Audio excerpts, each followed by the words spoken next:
I'm on vacation, guys. Sorry. So it's my pleasure to introduce to you next Amy Cunningham, who is an outstanding metabolic nutritionist at the Tulane Hayward Genetics Center, and whom I've come to love working with for a very long time. She's going to talk to you about guidelines for PKU? Guidelines for PKU. And do you have this on? Of course. Something like that. Okay. Let's just hook it over here. Can y'all hear me? So we do know each other pretty well. I've let him mess up my hair this morning. So let's see.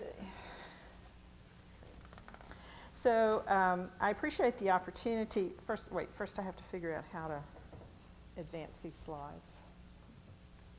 There it is. This, right? Okay. Okay, I'm good now. Thanks for the opportunity to talk to you today about this project. It's one that many of us in this room have lived with for a very long time, and we're very proud of the work that has gone into it.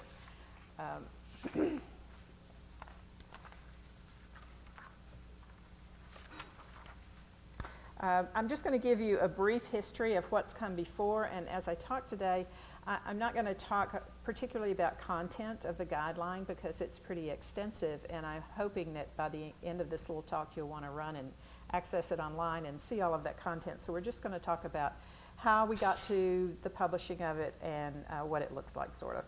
So just brief history, several agencies have cooperatively worked to update what we believe or they believe to be current best practice for PKU treatment. And again, many of you in this room I know have participated in several of those efforts. The AHRQ in 2011 responded to a government mandate for a systematic review of literature for the treatment of PKU, and specifically the new treatment modalities that are now available to us and how the outcomes of using those modalities compares to just treating with diet alone. The NIH State of the Science Project existed in parallel with this AHRQ project, and its purpose was to answer the question, do the 2000 PKU consensus recommendations need to be updated? And of course that was a resounding yes to answer that question. And then the more difficult one, how do we do that? So there were 5 work groups that were established, organized around the topics that you see here. And they were tasked to summarize and report evidence, clinical applications, and future research needs. And the members of those work groups represented an international community, both clinicians and researchers. These findings were presented at an open public symposium with lots of active discussion, and then a report was published. The NIH then requested professionals in the field to use the findings of the AHRQ and the NIH reports to develop a resource for clinicians that recommends current best practice for PKU, both diagnosis and treatment, and supports consistency of care across centers, that documents medical necessity of treatment practices for reimbursement, which was really an important focus during this time, and identifies areas where more research is needed. ACMG and GMDI both responded to this request, and that resulted in companion publications that are published in Genetics and Medicine back to back. And many of the work group members for these 2 publications also participated at NIH and worked on both publications, so they are designed to mesh very well with each other. Let's see. There we go. So most of you are familiar with the content of these 2 papers. I'm not going to really go into that. We talked about it last year at SERGG. But I want to do just a really quick summary because the guideline that we are going to talk about enhances and builds on these recommendations. And generally, both publications state that PKU represents a spectrum. We have to think of it that way, with multiple factors that contribute to outcome and thus to treatment, and that we must individualize our care based on our patients if it's going to be optimal.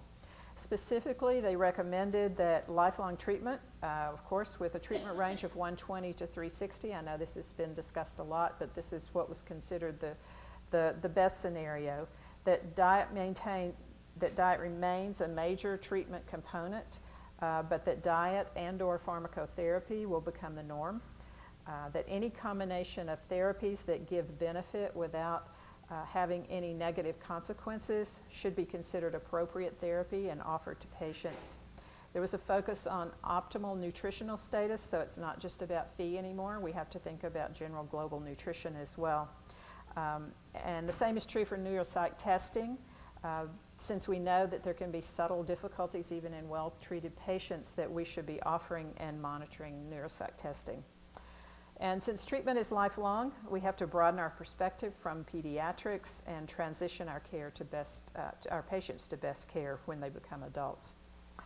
There's also a focus on the importance of treatment for patients that we consider to be special populations, and that's like people who were not picked up by screening, so were late treated, or people who went off diet as adolescents or adults, or for that group of patients that we call hyper-Phe or variant or mild PKU.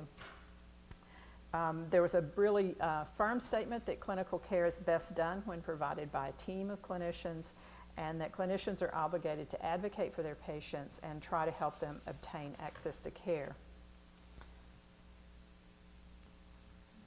So I can move on a little bit and just talk about the next slide, as it is going to come up in a minute. So all of this leads us to our topic today, which is you want me to advance them? Yeah. Back. Where am I supposed to be pointing this? I want the purpose slide.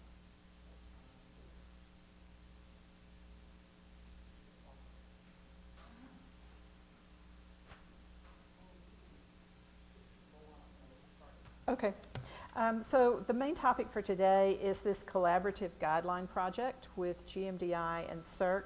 And what you're going to see when Adria gets this slide up is sort of the overarching purpose of the project. And I can just read that to you. It's to develop best practice nutrition guidelines for the management of genetic metabolic disorders for which there's little published scientific evidence. MSUD and PKU, I'm proud to be able to say today, are completed. This project will eventually produce guidelines for other diseases. The guideline for propionic acidemia is being worked on right now. It's in process, and the work group that's doing that is in the midst of their literature analysis. And you may ask why we really needed this for PKU, in addition to all that work that we just talked about and that went before. And that's because we believe that these projects need to be taken a necessary step further in detail and present specific targeted recommendations for nutritional management. So you can just go to the research questions slide, Adria, when you get there. We know that evidence-based practice is really hard for our field because the conditions are rare, and there's not a very large body of peer-reviewed literature, which is sort of the gold standard, of course. And much of our clinical practice is based on expert opinion as well, and we depend on that to be able to manage our patients. But we also know that this can cause selective bias when we try to do treatment guidelines and make treatment choices. So how do we overcome these barriers? We attempted to do that by developing a pretty rigorous process that's designed to ensure validity and transparency in the final product of the guideline. The process starts, as always, by formulating research questions, and you see in this slide the research questions for PKU. The next step is the literature search, and that's driven by key terms pulled from those research questions. And you see here that the number of articles that we started with was something like a little over 2,600, and how those were whittled down by exclusion factors and pertinence to a manageable number. We also chose to not reinvent the wheel by putting the articles, all the articles that were referenced by AHRQ and NIH and ACMG and GMDI in those publications, and just use those as those summary publications to reference. The articles that were excluded were all documented along with the reason why they were excluded. So if somebody wants to know why wasn't this article, I know about it, why wasn't it used, then you can look that up, and that's information is available to you. The library that we used was an electronic library built from 237 plus articles. That's what we ended up with. And from that was drawn 270 evidence abstracts. All of this was managed through a web-based portal, which was Adria's baby in creation, and which we could not do this without. We modified the process to also include gray literature, and you see on this slide down at the bottom what we sort of considered that to be able to utilize all that important professional expertise that isn't in necessarily published literature.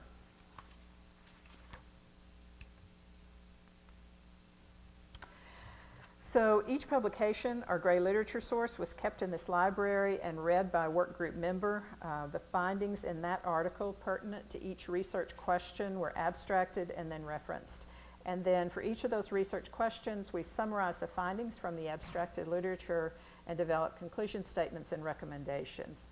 And where evidence was lacking for important topics, the consensus was sought through 2 Delphi surveys and a nominal group meeting of both professionals and consumers. And again, some of you were included in those surveys and meetings. And then the results of those were used to finalize the conclusions and recommendations that we wrote. Sorry. The final product we consider to be valid and practical and help to give certainty about the scientific basis that we use for treatments that we decide to use, along with practice consensus where it exists. These are all published electronically and updated as needed. There's free public access to all of the guidelines that will come out of this project. And we'll see more about this in a minute, but the last step, the one that's almost complete but not quite, is the development of a toolkit, so a clinical practical guide to how to implement these guidelines. So the goal of the guideline is to present best current evidence and consensus, but it's important to note that there is an expectation that these guidelines will be used along with and decisions brought from the guidelines will be also used along with professional judgment, and that judgment will be based on the clinical setting that clinician finds himself in and also the individual needs of the patient. So here we are today. They're published on the SERC website and the GMDI website and also on the NPKUA website. This is a screenshot of the published PKU guideline. You see by looking at the menu bar on the left, you can't see this very well, but I'm hoping you'll go home and look at these more carefully. How the guideline progresses, there's a section on overview of the project, methodology, background of PKU. Of course, there's a pathway graphic because we always have to have that, and so on. But the heart of the guideline is in the nutrition recommendations. And when you open that link, you'll see a listing of the research questions. So then you click on a pertinent research question. And this slide shows an example of what you click on, what you see when you click on question 1, which is for individuals with PKU, what nutrient intakes are associated with optimal or positive outcome. You see here at the top the conclusion statement that was written from the literature that was reviewed for this, and under it 4 recommendations that were drawn from the evidence and conclusions. So this slide shows a summary view of the first recommendation written to answer the question of what are optimal nutrient intakes. And you can, if you can read this, you can see that the answer to that is that it's recommended that Phe intake needed to support anabolism is what you need to give, but you still need to maintain blood Phe concentrations in treatment range, and that you do all that by micromanaging intact protein intake.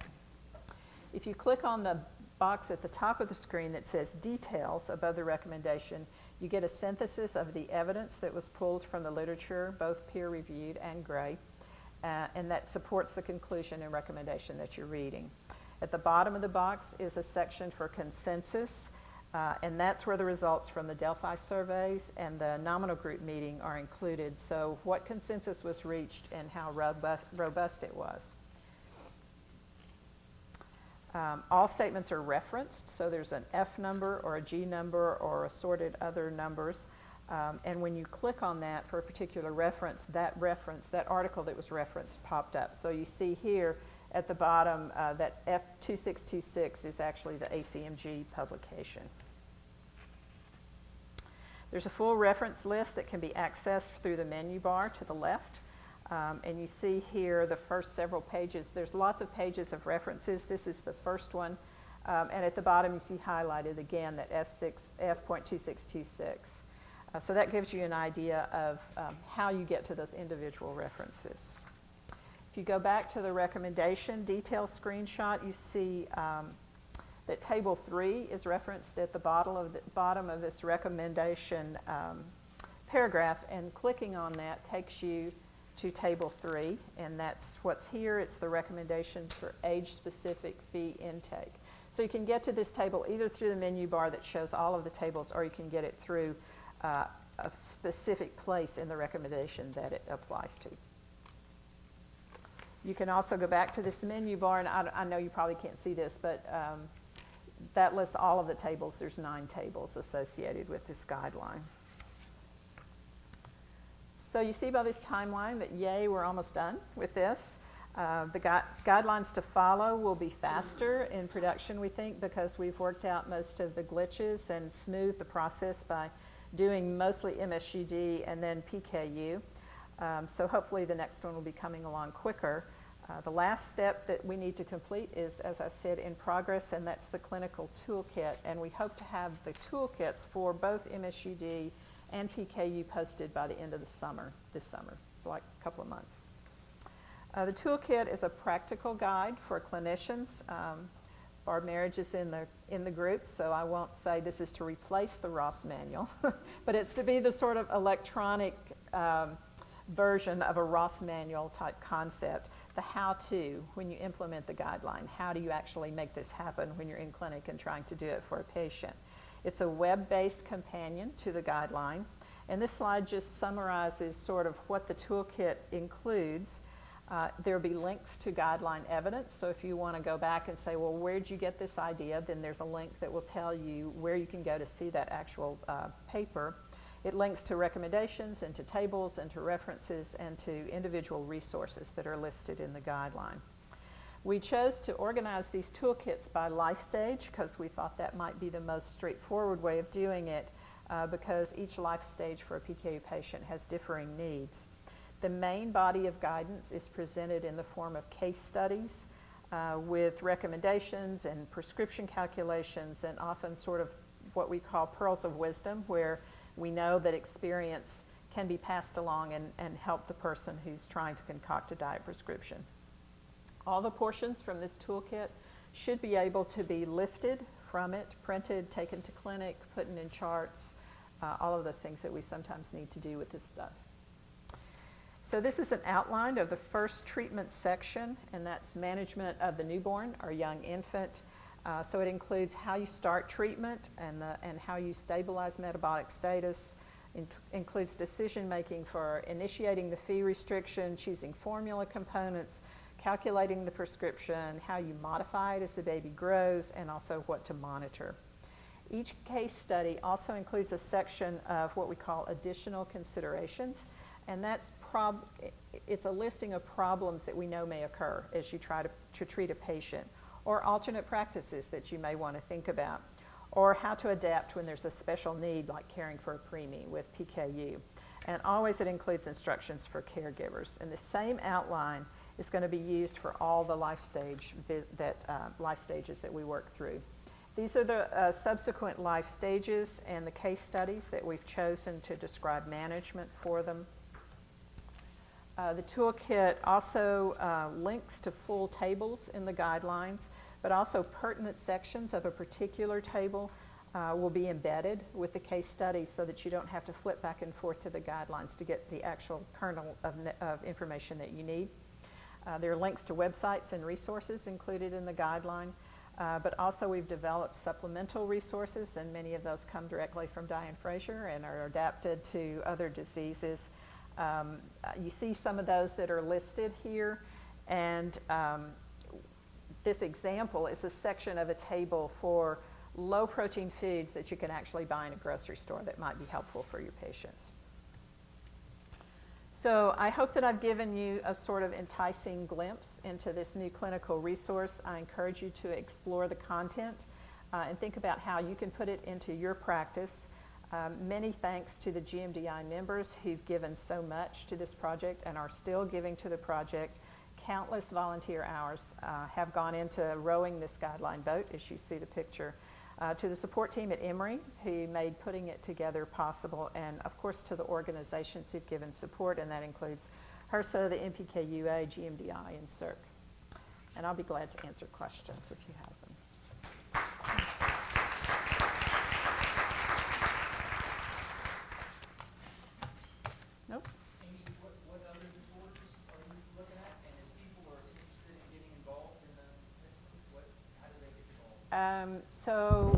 Ronnie is the PI, and I'm sure you could just send her an email and say, I'm really interested in helping with this disease right now. We've done MSGD, we've done PKU, there is a fatty acid oxidation disorder sort of guideline on the GMDI website.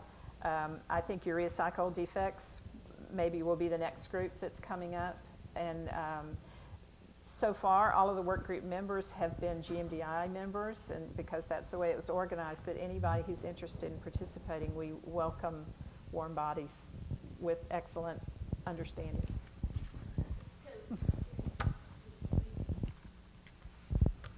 We do recruit members by announcing on listserv, our dietitians listserv, to recruit the dietitians.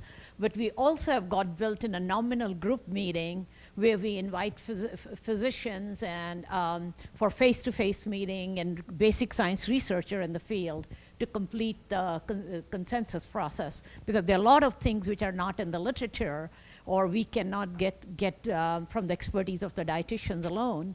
And in order to, where there are controversies, we have nominal group meetings face-to-face, and they are the members invited.